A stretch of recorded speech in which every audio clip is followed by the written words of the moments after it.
I stood in our driveway staring at the engine of her car. The hood was cool.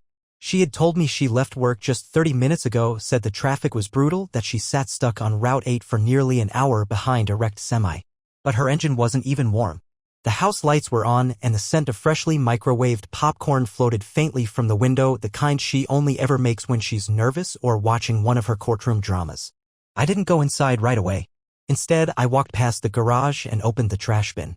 The top bag was too neat. She had folded it like a bakery box. So I pulled it out and untied the knot. Underneath crushed soda cans and a crumpled Chinese takeout menu, I found a receipt, one she never intended to keep. Hotel Astor. Room 417. 2 lemon tonics. 1 shrimp linguine. 1 ribeye medium rare. Timestamped at 6:42 p.m.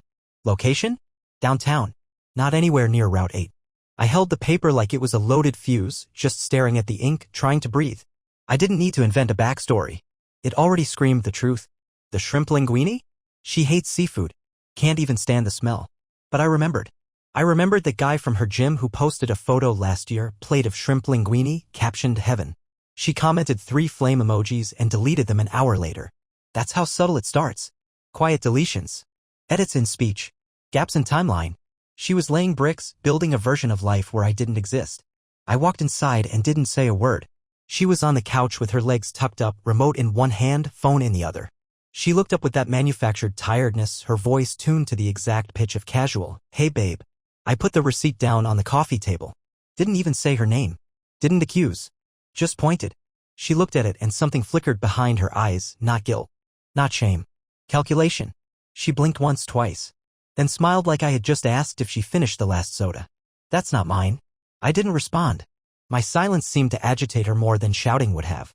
You're seriously going through the trash now, she scoffed like the violation was mine. God, are you really that paranoid? That desperate? I sat down across from her and leaned forward. Shrimp linguine. What? You hate it. You've said it makes you gag. She rolled her eyes. Maybe I'm trying new things. Isn't that what normal people do? I looked at her, really looked. At the woman I used to write songs for. The woman I carried through the front door of this very house, swearing I'd protect her from every storm. But now the storm was in her. She wasn't nervous. She wasn't scared. She was amused. You should have burned the receipt, I said. And then she laughed. Laughed. Like I was the punchline. Like I was the fool who didn't realize the show ended 2 acts ago. What are you gonna do, Jack? She asked. Play detective? Call the hotel? Track down the guy I had dinner with, if there even was one. It wasn't what she said. It was how easy it came out of her mouth. Like she had rehearsed it. Like she wanted me to find the truth just to watch me choke on it. I stood up. She didn't flinch. You want to play this out? She said, her voice turning glassy cold. Fine. Let's play. That night I didn't sleep. Not in our bed, not on the couch. I went out to the shed and sat there for hours. I wasn't angry yet. I wasn't sad yet. I was something quieter. A kind of still horror. You know when you look at a family photo and suddenly you realize the person smiling next to you is a stranger now? That feeling. Like a rewind in reverse, your memories unraveling, backwards, pixel by pixel. I didn't tell anyone. Not yet. I needed to be sure. Not just about what she did, but about what I'd become when the rest of the truth finally came. I waited 3 days before I touched the lockbox under the guest room bed. Not because I was unsure, I was never unsure again after that night, but because I needed silence. Not the absence of noise, but the kind that crawls through your skin and settles in your bones. The kind that lets you watch someone you used to love with the clarity of a surgeon and the patience of a spider. She kept acting normal. Like nothing had happened. Making pancakes the next morning, humming along to that same playlist she always puts on when she wants to fake comfort. Indie folk, soft drums, voices that never rise. The soundtrack of her lies. She even put chocolate chips in mine. Asked me if I wanted orange juice. I said nothing. You see, when you love someone long enough, you start to believe they're incapable of monstrosity. You write their sins off as mistakes, their silence as fatigue, their cruelty as stress. But monsters don't always wear claws, sometimes they wear your wedding ring. On the 3rd night, she left again. Networking dinner. Different dress. Same perfume. She kissed my cheek like she still had a right to. I watched her walk out without asking where. Then I opened the box. Inside were things I told myself I didn't need. The second phone she didn't know I had. The spare keys to her car. And the flash drive. The one I started keeping when her meetings started stretching past midnight, when her stories got too layered, too smooth, like she'd practiced them. A backup of her phone I made one night she left it unlocked on the charger. I didn't even look at it until now. It took 30 minutes to sort through. Text threads with unknown numbers. Voice memos, one she recorded by accident, I think, laughing too loudly in a room where someone else was breathing. A video clip. Her reflection in a hotel mirror. Adjusting her necklace. She thought the video was off. It wasn't. She said his name. Twice. Not a whisper. Not a slip. She said it like it belonged in her mouth. Miles? I didn't know a Miles. But her eyes in that mirror, they weren't hers. They were someone else's eyes. And she looked free. I sat in the dark with that name echoing in my head. Then I drove to the hotel. I didn't go inside. Just parked across the street and stared at the windows, wondering which one had witnessed the moment she stopped being mine. Wondering if she laughed with him the same way she used to laugh with me. If she told him the same stories. If he believed her lies, or if he didn't care either way. She came home after midnight. Her hair smelled like smoke and mint. She undressed without speaking, slipped into bed without even facing me. Her breathing steadied in minutes. I laid there next to her, wide awake, listening to the sound of a woman who slept peacefully beside the man she was slowly hollowing out. At 3:14 a.m. I got out of bed, walked to the bathroom, and stared at myself. There was something in my eyes that hadn't been there before. It wasn't anger. It wasn't despair. It was precision. I started planning. She thought she'd buried it all beneath hotel sheets and candlelit dinners with a man named Miles. But memory doesn't rot like garbage. It doesn't disappear when you throw it out. It waits. It ripens. It sharpens. I made a copy of the video, burned it onto a disk, printed the receipts, filed everything into a manila folder and labeled it with the day I'd confront her, May 12th. 3 days from now. Her birthday. Let's see how well she fakes a smile when the cake's on fire. May 12th began the way most betrayals end, with calm. That eerie, deceptive calm you only feel just before a building collapses. She woke up humming. Not a care in the world. She asked if I could pick up the cake after work, triple-layered red velvet from that expensive boutique bakery downtown. And don't forget the candles this time, she added, smirking like she was still the center of some fairy tale. I nodded. Watched her walk out in that powder blue dress she always saves for special occasions. I wondered if she had worn it for him too. I spent that day on autopilot. My coworkers must have thought I was finally getting over something. I smiled, held doors open, even laughed when Mike from HR told one of his unbearable dad jokes. Inside, I was playing every step of the evening like a symphony I'd rehearsed 1,000 times. The note, the folder, the silence, the box. I arrived home at 6:47 p.m. She was already there. Candles lit, table set for two. She had cooked real food, not just takeout thrown onto porcelain plates. She looked radiant, perfect, almost cinematic. And that's what made it worse. The ease of it. The way she wore lies like satin. Oh, you actually got the cake, she said with fake surprise, her eyes darting to the bag in my hand. You're improving. I didn't answer. Just placed it on the table and excused myself to the study. She didn't follow. Good. I closed the door behind me and opened the drawer. The black box was there. Not large. No lock. Just a soft matte finish and a thin ribbon I had tied myself weeks ago when I first began imagining this moment. I slipped the note inside and closed it. 2 words. Not a sentence. Not a threat. Just a whisper from the part of me she didn't bury. When I walked back in, she had poured wine. Hers was half gone. Her eyes were brighter than they had any right to be. To us, she said, raising her glass. For surviving another year. I raised mine too. Didn't drink. Then I handed her the box. She blinked. Tilted her head. That soft frown she uses when pretending to be confused. What's this? A gift, I said. She untied the ribbon slowly, still acting. Still thinking this was another husband's attempt at apology, romance, redemption. She opened the box, saw the note, and for just a second, no longer, the air around her shifted. She didn't read it out loud. She didn't have to. I remember. She went pale. Not with fear. Not with guilt. But with recognition. And then, for the first time in months, she didn't speak. Not right away. She closed the box carefully. Set it beside her wine glass. And then looked at me with eyes stripped of pretense. You waited, she said, voice low. I did. You planned this. You've been waiting to pull some dramatic little stunt. I didn't reply. God, you're pathetic, she hissed suddenly, voice rising like she'd been holding it back for years. You think that little note is going to break me? That I'm supposed to cry? Fall at your feet? You don't even know what you're doing. You lied. She scoffed. Everyone lies. You cheated. She leaned forward now, eyes gleaming. And you stayed. You knew. You knew, Jack. Don't act like you're some noble victim. You had chances. You chose silence. You chose to let it rot. That makes you worse than me. Maybe she was right. Maybe I did let it rot. But I let it rot in a way that bloomed into clarity. Into certainty. Into resolve. Not revenge, never that. This was something colder. I sent him the video, I said quietly. Everything stilled. Her lips parted but no sound came out. Just a breath. What? Miles? I found him. Sent him the video, the messages, the receipts. Everything. Her hand trembled. She reached for the box again as if it might suddenly change its contents. She wasn't scared of the video. She was scared of the mirror it held up. You have no idea what you've just done, she whispered. Don't I? She stood, knocked over the wine. Glass shattered on the tile. Her dress was stained. She didn't notice. This won't end well for you, she said. It already ended. You just weren't paying attention. She laughed once. Sharp. Broken. You think you've won? No, I said. Then I left the room. She didn't speak to me for 2 days after that night. Not a word. Just slammed doors, short footsteps, the violent kind of silence that builds pressure like a ticking bomb in the walls. She wasn't crying. She wasn't begging. She wasn't ashamed. She was calculating. She left early both mornings. Didn't say where. Didn't say when she'd be back. The second day, I followed her. She didn't even check the rearview mirror. She wasn't going to see Miles. She was going to see a lawyer. I waited outside the office in my car for an hour, parked 2 spots down from a rusted-out van with a cracked windshield. I didn't move. I didn't text her. I didn't even blink when she came out, her hair slightly undone, her heels clicking fast against the sidewalk like she couldn't get out of there fast enough. She sat in her car for a while. Didn't drive. Just stared at her hands on the wheel like she didn't recognize them. Like she didn't recognize herself. And maybe for the first time she didn't.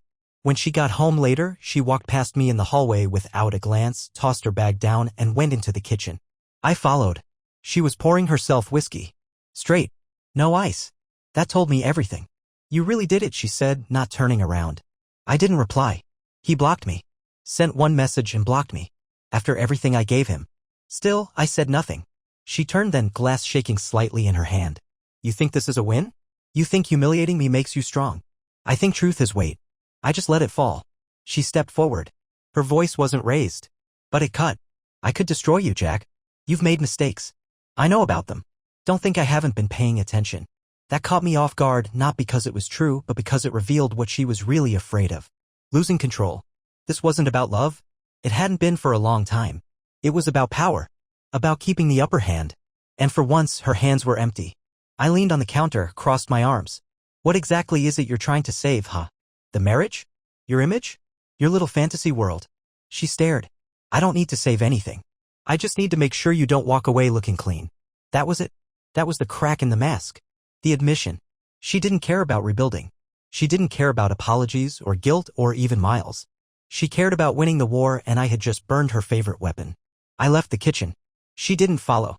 That night, I stayed in the guest room. Took Murphy with me, not because I was angry, but because she no longer deserved the company of anything loyal. At 2:13 a.m. I heard her crying. Not the kind that asks for comfort. The kind people do alone when the world's moved on and they're the only one left standing in the ruins. I didn't go to her. The next morning, the guest bathroom mirror had liar written in red lipstick across it. She wanted me to feel crazy. To feel guilty for unmasking her. But the lipstick didn't scare me. It confirmed I was winning. The thing about a marriage on the edge of collapse is that it doesn't fall all at once. It erodes. Slowly. Day by day. And the erosion doesn't care how long you've built it up. It just keeps pushing, pulling, chipping away at everything you thought was solid until all that's left is sand. The lipstick on the mirror stayed for 2 days before I wiped it off. I wasn't going to give her the satisfaction of seeing me break down, of watching me lose my cool. She wanted me to scream, to accuse her, to fall apart, because that would have meant I still cared. And that was something she hadn't earned. But I cared in a different way now. Not out of love, but out of something darker, more controlled. It was as if I was standing outside myself, watching the wreckage with a kind of quiet satisfaction, like a man who has nothing left to lose but knows exactly what to do with it. She didn't mention the lipstick again. Instead, she continued her little dance, passive-aggressive comments under her breath, the constant tinkering around the house to avoid any real confrontation. It was obvious she was preparing for the inevitable. She had a plan. But so did I. That Friday, I got home earlier than usual. I was watching her, watching how she tried to keep up appearances as if I wasn't 2 steps ahead of her. Jack, we need to talk, she said as I walked through the door. The same cold tone. The same attempt at authority. I'm listening, I said, dropping my bag on the chair. I've been thinking. About us. About what's going on here. And she paused, swallowed hard, then pushed her hair behind her ear. I think we should separate. There it was. The first official break in the facade. She thought she could say it, toss it out into the room like it was just another decision, just another box to check. Like I'd sit there and agree, like everything would go back to normal and I'd just nod and say, sure, yeah, let's split. But I didn't. Really? I asked. My voice was so level it surprised even me. You think that's the answer? She faltered for a second, probably expecting an emotional breakdown. Maybe she wanted me to beg her to stay. But instead I gave her nothing but silence. A silence that felt like a mountain between us. I don't think you have the right to control me anymore, Jack, she said. Her words were sharper now, more venomous. You think you're the only one who's been hurt? That I don't have my own reasons? Oh, I'm sure you do, I said, walking toward the kitchen, turning my back to her. I'm sure you've got a million justifications. But here's the thing, Emily, you don't get to play the victim. Not anymore. The way her name hit the air heavy, final, made her pause. I hadn't called her Emily in years. I'd stopped calling her by name because it had started to feel like a lie. But now it tasted like truth. You're not going to leave me, she said, more quietly now, but there was an edge to it. You won't. Because you can't. You'll never be able to let me go. She was wrong. She was so wrong. I had been holding on to the idea of her for far too long. The version of her I had built in my head. The one who never lied, who never cheated, who never laughed at me when I wasn't looking. The one who loved me back. But I wasn't holding on to her. I was holding on to a ghost. And ghosts can't hurt you once you stop believing in them. I'm already gone, I said, turning around to face her. You just don't know it yet. Her lips trembled. But she didn't break. Not yet. Not entirely. Then, without another word, she stormed out, leaving me standing there, still holding on to nothing. I could hear her heels on the floor as she slammed the door to the bedroom, but I didn't flinch. I knew the worst was yet to come. That night, I didn't sleep. And neither did she. Around 3 a.m. I heard her crying again, but this time it wasn't the same. It wasn't the same broken sobs of someone who felt cornered. It was deeper, rawer, like the truth had finally cracked through. The same truth she'd been avoiding. The truth that I had finally started to see. I didn't go to her.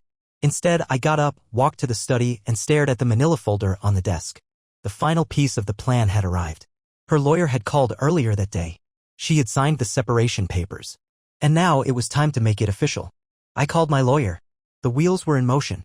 There was no turning back. The morning after I made the call, the world felt lighter, not freer, not better, just lighter, like I had finally shifted the weight from my chest to the floor, and now I could breathe again, even if the air still tasted like ash. She emerged from the bedroom around noon, still in her robe, makeup from the night before smudged like war paint. No words passed between us. She walked to the kitchen, opened the fridge, stood there too long, then slammed it shut like it had insulted her. She didn't eat. She didn't look at me. And still, I watched her. Later, the papers arrived. She wasn't home. I signed every page. Neatly. No hesitation. I didn't ask for anything, not the house, not the furniture, not even Murphy. But I attached one thing, a personal letter. Folded once. Tucked between the final signature and the notary stamp.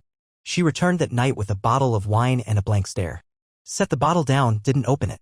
She saw the envelope and froze. For a moment, I thought she might ignore it. Walk past it. But curiosity, like pride, is a stubborn thing. She opened it in front of me. She read every word. And her hands, those perfectly manicured, always composed hands, started to shake. It said this. You once told me I didn't know how to fight for you. But I did. I fought every single day while you were slipping away, feeding another man your stories, your secrets, your mouth. I stayed. And you mistook that for weakness. Now you'll know what strength actually feels like. When it walks away from you and doesn't look back. She didn't say anything after reading it. She folded the letter. Put it back in the envelope. Slid it across the table. I hope you feel like a man now, she said finally, voice barely a whisper. Not yet, I replied. But I'm getting there. And then she did something I didn't expect. She smiled. Not a warm smile. Not even cruel. It was hollow. Like she'd already emptied herself of everything that mattered. Like she knew she lost, not just the game, but the mask she played it with. Like she'd spent all her energy playing queen in a castle that never actually stood. I never loved him, she said suddenly without being asked. I stared at her unimpressed. And I didn't think it would get this far, she added. I didn't think you would. That landed. That was the truth under all the games. She never believed I'd finish it. That was always her mistake. She underestimated silence. Mistook my patience for submission, my observation for ignorance. But silence collects. It stores. And when it breaks, it doesn't just speak, it roars. I left the next morning. Took only 2 suitcases. Murphy stayed with me, she didn't even fight for him. That told me more than her letter, her tears, her accusations ever could. As I walked out, I handed her one last box. Black. No ribbon this time. Inside, the pillow she lied about. The one I found. The one that started it all. No note. She screamed when she opened it. Not because of the object, but because it meant one thing: I remembered everything. And so would she. Forever. There's a kind of peace that follows war, but it's not quiet. It hums, low, steady, just under the skin. Like a machine still cooling after being pushed too hard for too long. That's what I felt in the days after I left. Not joy. Not grief. Just the hum. I moved into a short-term apartment on the other side of town. Nothing special. 4th floor. Dusty blinds. A radiator that clicked at night like it was chewing on old secrets. Murphy adjusted better than I did. He stopped waiting at the door by the 3rd day. I didn't hear from her. Not at first. Not until the box. It arrived on a Thursday. No return address. Just my name on the front in her handwriting. Same slanted cursive she used to write grocery lists and birthday cards. I stared at it for 5 whole minutes before opening it. My hands didn't shake. My heart didn't race.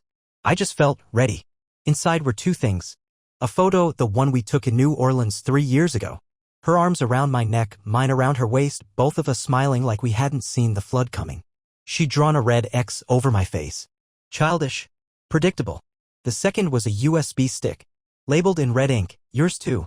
I plugged it into the laptop with the kind of calm you only get after knowing a fire's already burned everything down. No fear.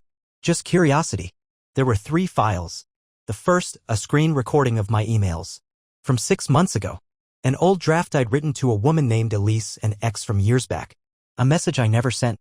Just a long, rambling letter about how I missed the simplicity of the past.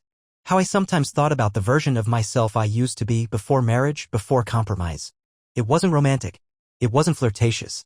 It was therapy I never hit send on. The second, a voice memo. Me venting on a phone call to a friend complaining about the marriage. Calling it a slow bleed. Saying I didn't recognize her anymore. Saying I sometimes wanted to disappear. The third, a video. Footage from our living room months ago. Me sitting on the couch, head in my hands, whispering to myself, I don't know who she is anymore. That's it. That was her ammunition. Her proof that I wasn't innocent either. I laughed. Not the joyful kind, the kind that escapes when irony slices too deep. She had dug through everything: files, devices, conversations, grasping for a mirror to shove in my face. But she didn't understand. I wasn't claiming innocence. I never did. The difference? I didn't pretend. I didn't cheat. I didn't build a second life behind someone's back while asking them to trust me with theirs. She wanted to smear the line. To blur guilt and make us equals. But equality isn't built from betrayal. And her math was always off. I mailed the USB back in a new box. Added a note. You don't get to rewrite the story. You chose the lie. I just stopped playing along. 2 days later, she called. First time in weeks. I let it ring. No voicemail. Just her name blinking and disappearing. Like a ghost, trying one last time to knock on a door she'd already burned down. 3 weeks passed. No more boxes. No more calls. Just static. But static has weight, like walking through fog you can't wipe off your skin. I heard about her through someone else. A mutual friend, Caroline. The kind who lives for drama, drinks her coffee black and her gossip unfiltered. She called me under the pretense of checking in, but it took her less than 2 minutes to shift gears. So, she's seeing someone. I didn't answer. She says it's not serious. Says she just needs to feel something again. There it was. The game. She was still playing it. Only now she had turned to an audience. She told people you had a breakdown. That you were spiraling. That you were obsessed with catching her in something that wasn't real. Is that what they're saying? I asked. Caroline hesitated. Some of them. Others say she looks hollow. Like she's trying too hard to pretend she's not drowning. I didn't care what they said. Not anymore. But I wrote it all down in my mind anyway, like chalk on a board. Not out of vengeance, but as a reminder. A ledger. So I'd never forget how easy it is for liars to find microphones and how rare it is for the truth to get its own stage. A week later, I got the envelope. No return address again. Inside, a legal document. She'd filed a restraining order. The grounds? Emotional manipulation. Mental harassment. Psychological intimidation. I laughed again, that same dry, bitter laugh. I hadn't spoken to her in a month. Hadn't been within a mile of her. Hadn't so much as sent a text. She was rewriting history with a pen that bled. But this was different. This wasn't a petty swipe. This was a move. A legal escalation. A push to paint me as dangerous. Maybe for her reputation. Maybe for leverage.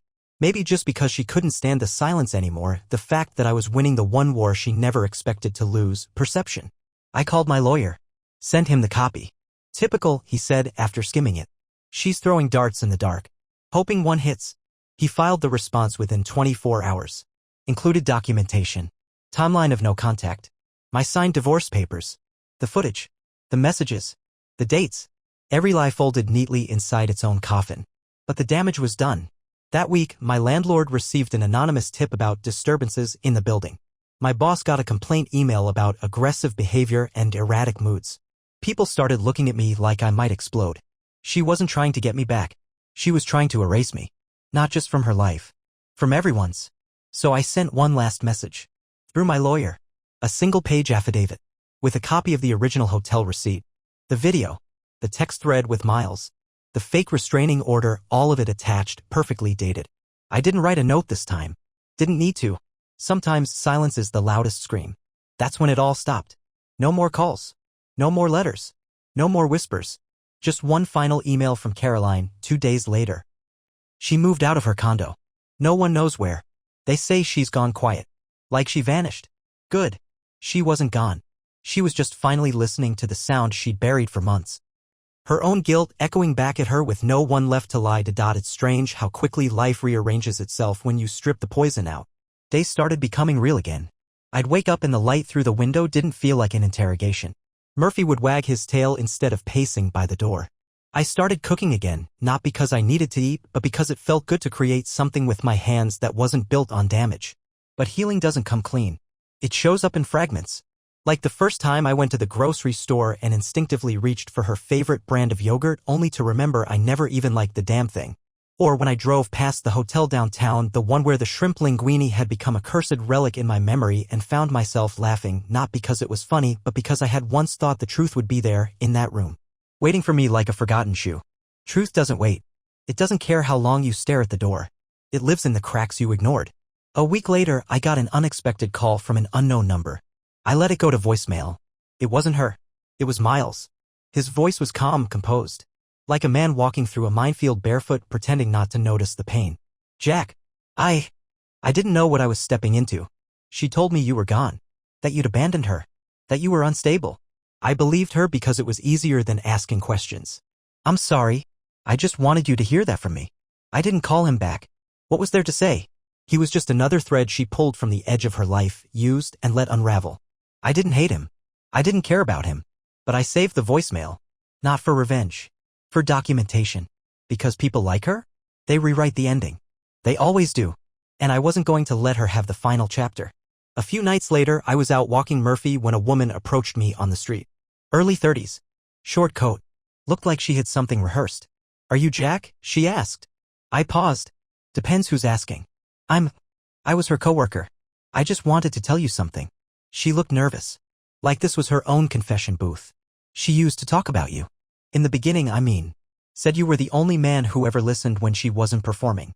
That's the word she used, performing. She said you made her feel real. And later. I asked. She stopped saying your name.